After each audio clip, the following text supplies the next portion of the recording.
Hello and welcome to South Bay Sports Radio. Here's your host, Nick Ingram. We are here today with second-year Gardena Serra basketball coach De'Jon Frazier.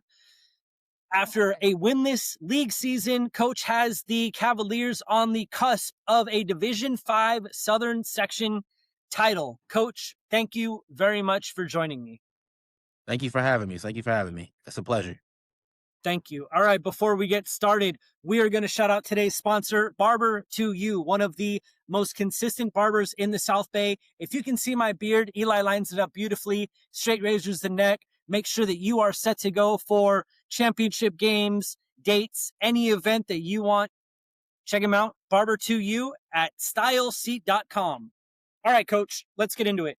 You go from winless in league to making the playoffs on a play-in game, and now you're playing in the Division V title game. How would you describe these last 2 years?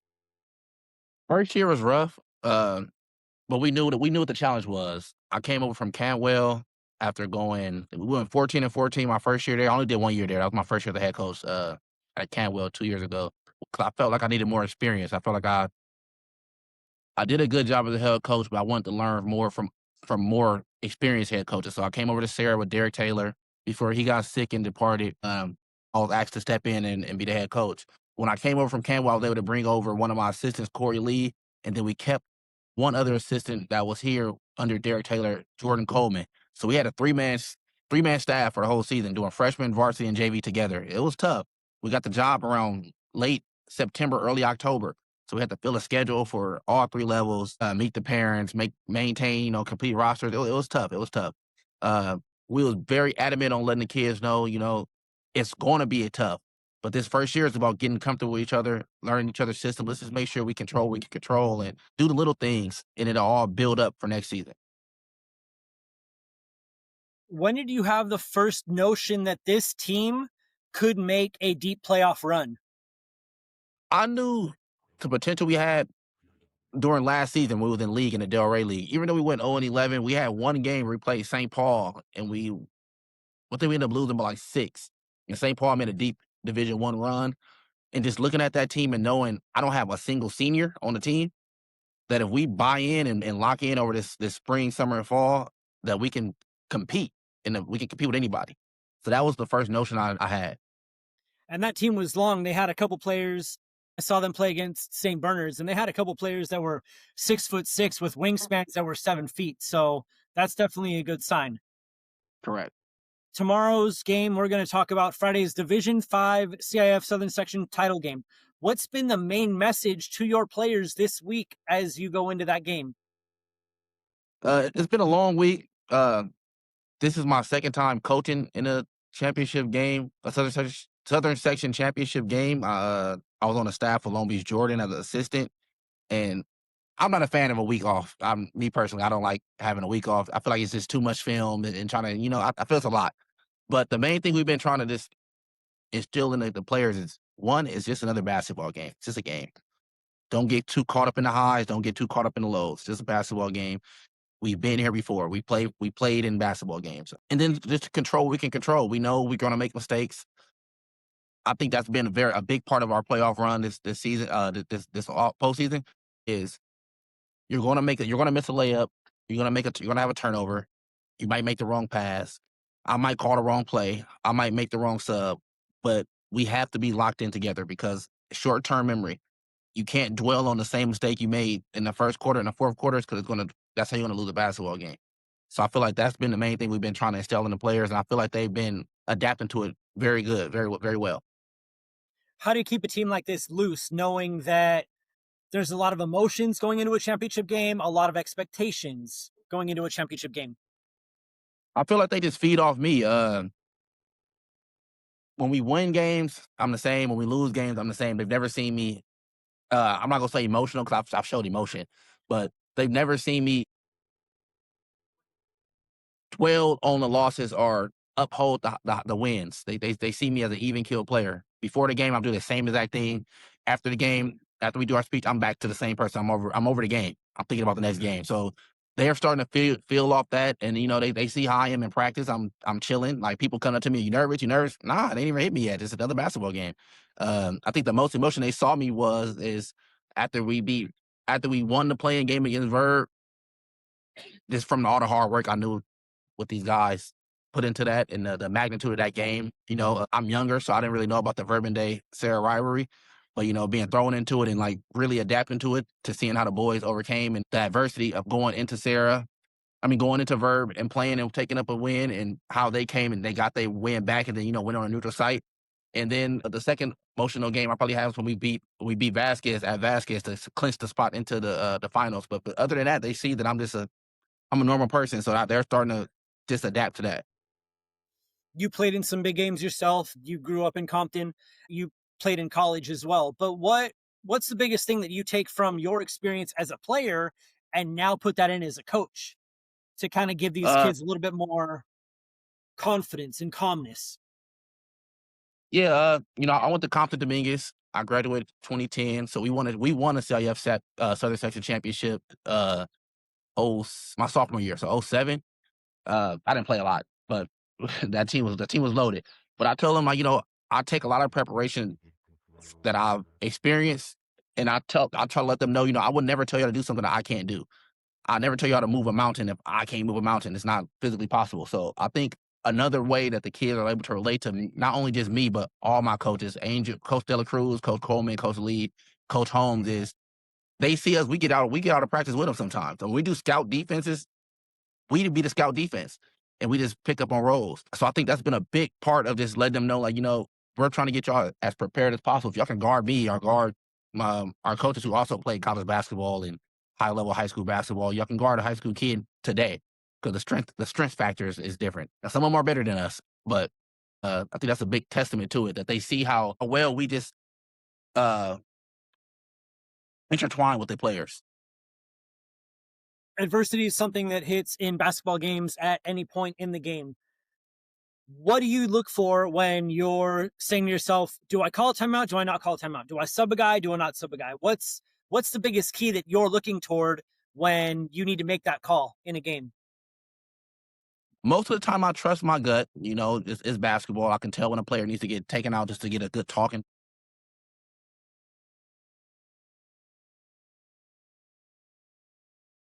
Now they know we fighting for a bigger cause. We fighting for the name across our chest. So that's Sarah Cavalier.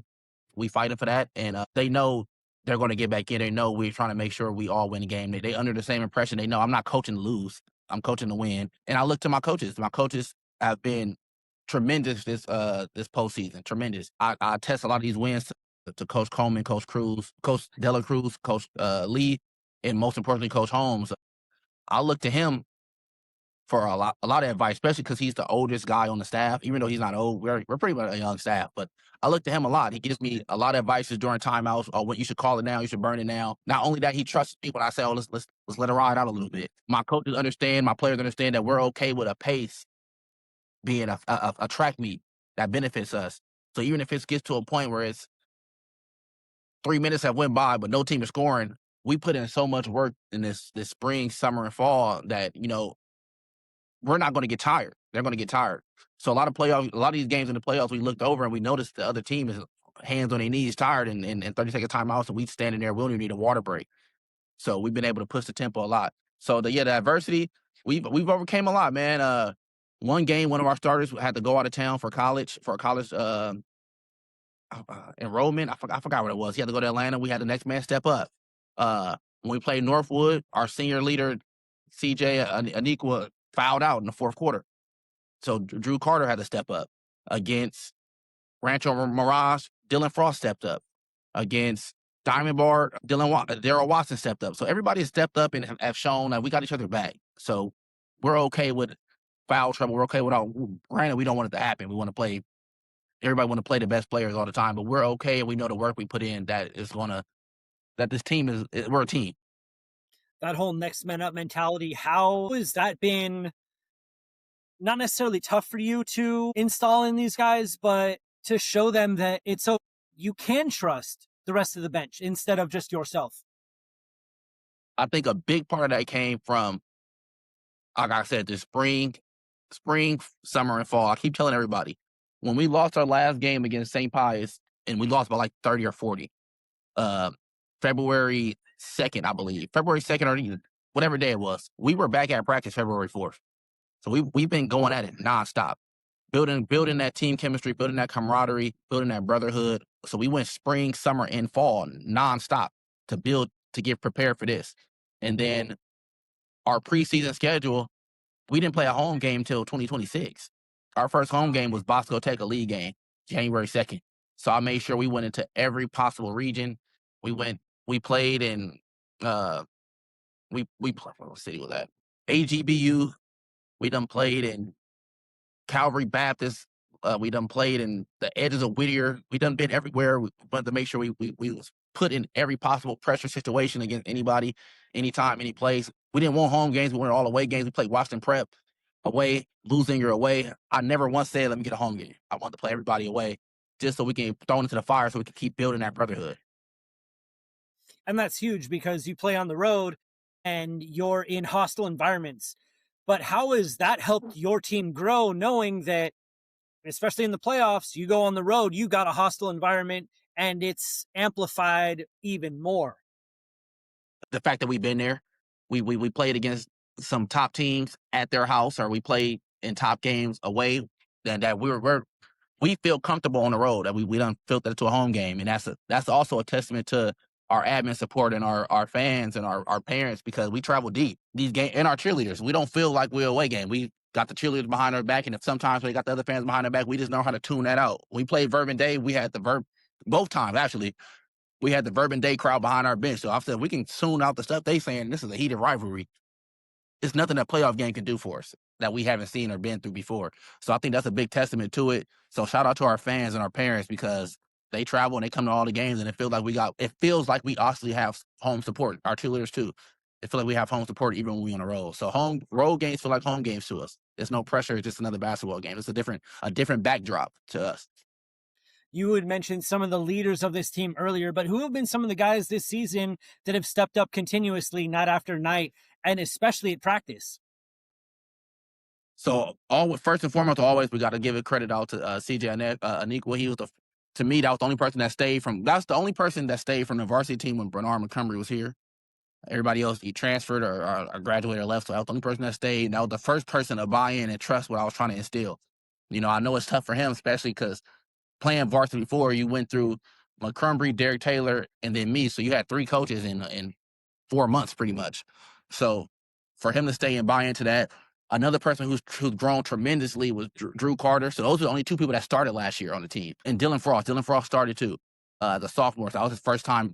He's a junior now, but last year was his first time ever starting and playing varsity basketball. So besides CJ, I had no varsity players playing last year. And then, so CJ, day in and day out, true leadership, captain of the team, does it all.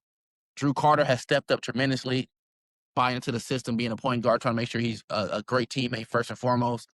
Dylan Frost has been outstanding. Guards the other team, best player, rarely comes out the game, rarely gets tired, dives on the floor. The stuff he does, I keep saying, doesn't show up in stat sheets, and if we wouldn't be winning these games if it wasn't him. And last but not least, Daryl Watson, that's our second leading scorer. Played on the varsity team last year, didn't get a lot of minutes, and I pretty much thrown him into the fire. Like, man, you're gonna be the second guy in command. It's gonna be you, Drew, and CJ. That's gonna be my big 3. I'm trusting to get these shots and get this game going. So Daryl Watson, he exploded against Vasquez the first time we played him for 40 points. I've seen him score 20 points multiple times. He's rebounding the ball well. He's in the passing lanes. He's being vocal. He's just being he's making a huge step up in everything. And then the person I didn't expect to really do as much is Zach Sams. Played JV last year. He's a sophomore. So when Jason missed games, we put Zach in. He came into the starting lineup, and he's been playing tremendous, just like Dylan. Just all energy, guarding the other team's best player, rebounding the ball, trying to block shots, trying to get steals, just going out there and playing free, not letting the game, not playing to the other team's forte, but making the other team play to our advantage. I reached out to you recently and asked you to name some of your mentors, and you named me a long list of mentors. But who have been some of those mentors that have stayed true where you've needed them to answer a question, either before a game, after a game, or their chemistry, their culture that you've kind of picked off of? Yeah, one of my old high school coaches, Marcus Morris, he's a assistant coach at Eastside High School in Lancaster. I talk to him pretty much every day. Anything about basketball, not even just about basketball. Sometimes I just call him to hear about, just to talk. And he knows maybe I'm overthinking something and he can feed off of it. So I've been knowing him since I was 16. So that's been one mentor right there. I got into coaching because of him. Another two people I talk to a lot, well, three people I talk to a lot is Thomas Jordan, assistant coach at Long Beach Millikan, Chris Camper, head coach at Linwood, and Chris Spencer, head coach at Long Beach Cabrillo. Them three right there, I'm in a group chat with them, and they just keep me even killed. They know I'm a laid back person, but those are three people that can bring the fire out of me to make sure I stay focused, stay locked in. Because as competitors, I played against most of them in college too, and we all coaching now. As competitors, we bring the best out of each other. So they always ask me, "Oh, what would you do in this situation against this type of defense?" Or I've seen them watch film for me and give me advice, and vice versa. I've watched film for them and gave them advice. So to have that brotherhood in basketball, it goes a long way. And not only them, I've been able to reach out to Dante Archie from St. Pius. He's a Serra alum, so he's always giving me advice. He wants to see Serra succeed. And Coach Alan Mitchell from St. Anthony, two Delray League head coaches, both have won head coach of the year in them leagues. Both are CIF champions. So I feel like the circle I have of coaches is great, and that advice they give me is endless, and has been so helpful. And that's just on the basketball side. The Sarah side, I'm having Coach Mackenzie Hadley over here giving me advice. He's a CIF champion, a state coach of the year. Then even when it's not just basketball stuff, if I need just advice on just being a coach, I go to Scott Ardenberg. He gives me great advice. I go to our track coach, Jasmine Frost. She gives me great advice. And having an athletic director who was a baseball coach here, and Artist Perry, he gives me great advice. Same thing with our dean of students. Our dean of students, he gives me great advice too, Mr. Bertrand. So I feel like I got a good circle, not only at the school, but it's offside of the campus too. And everybody just wants to see Sarah succeed or see me succeed. And it's just great when you got that type of support. Win or lose in that championship game, what's the biggest thing that you're hoping your players remember from this experience?